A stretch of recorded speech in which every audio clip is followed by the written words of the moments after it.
Hello everyone, कैसे हैं सभी आप लोग। आज का जो हमारा टॉपिक है दैट इज़ कैटलिस्ट। ठीक है, तो इसके बारे में जल्दी से देखते हैं क्या होता है। कैटलिस्ट एक केमिकल सब्सटेंस होता है जो कि वाइडली यूज होता है to alter the rate of a chemical reaction, यानी एक केमिकल रिएक्शन के रेट को क्या कर सकता है, चेंज कर सकता है।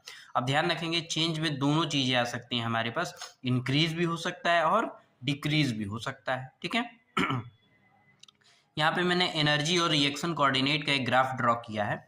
ये इस तरीके से मूव कर रहा है, यहाँ पे रिएक्टेंट है, यहाँ पे क्या है, प्रोडक्ट है। और ये जो एरिया, ये क्या है, हमारे पास एक्टिवेशन एनर्जी। अब हमारे पास जो भी अगर रिएक्शन को, रिएक्टेंट को प्रोडक्ट में कन्वर्ट करना होगा, तो एक्टिवेशन एनर्जी के बराबर कम से कम इतनी एनर्जी तो चाहिए, तभी वो प्रोडक्ट के फॉर्म में क्या हो पाएगा, कन्वर्ट हो पाएगा। तो एक्टिवेशन एनर्जी एक मिनिमम एनर्जी है जो कि रिएक्टेंट को प्रोडक्ट में कन्वर्ट करता है। तो वही में नीचे लिखा गया, when a positive catalyst enters in a reaction then he decreases the activation energy and increases the rate of reaction. यानी केमिकल रिएक्शन को हम लोग इंक्रीज कर सकते हैं by decreasing the activation energy. ठीक है, उसके नीचे catalysis alters the rate of a chemical reaction without being consumed और अल्टर्ड इन द प्रोसेस।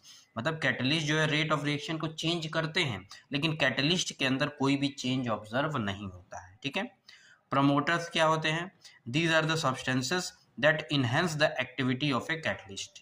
यानी जो कैटलिस्ट की एक्टिविटी को बढ़ा देता है, कैटलिस्ट को और मजबूत और बेहतर बना देता है, उसी को प्रमोटर कहते हैं। जैसे हैबर्स प्रोसेस में अमोनिया बनता है, तो उसमें आयरन हमारे पास, देखिए ये क्या है, आयरन कैटलिस्ट है, और मोलिब्डियम क्या है, को कैटलिस्ट है, या इसी को प्रमोटर बोलते हैं।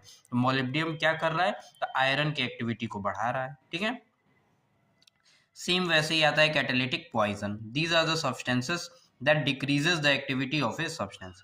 ये किसी भी कैटलिस्ट की जो एक्टिविटी होती है उसको घटा देता है, यानी डिक्रीज कर देता है। ठीक है, जैसे ये एसिड क्लोराइड में हाइड्रोजन ऐड करना तो एल्डिहाइड बन रहा है, तो PdBaSO4 क्या है, कैटलिस्ट है, लेकिन सल्फर या क्विनोलिन क्या है, पॉइजन है।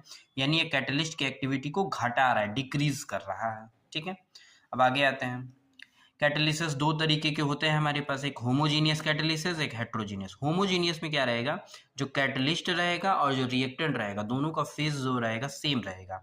जबकि हेट्रोजीनियस में क्या रहेगा, जो कैटलिस्ट रहेगा और जो रिएक्टेंट रहेगा, दोनों का फेज जो रहेगा वो डिफरेंट। ठीक है, कैटलिस्ट और रिएक्टेंट का फेज अगर सेम है तो होमोजीनियस कैटलिसिस, दोनों का फेज अगर डिफरेंट है तो हेट्रोजीनियस। एक small quantity of catalyst required है, large change in rate of chemical reaction. Catalyst cannot start a ये स्टार्ट केमिकल स्टार्ट नहीं करेगा, लेकिन चेंज करेगा। कैटलिस्ट इक्विलिब्रियम अफेक्ट नहीं करता है, बट टाइम में अफेक्ट करेगा। कैटलिस्ट स्पेसिफिक नेचर का होता है, और कैटलिस्ट अल्टर करता है रेट ऑफ रिएक्शन, और ऑप्टिमम टेम्परेचर भी चाहिए जिसपे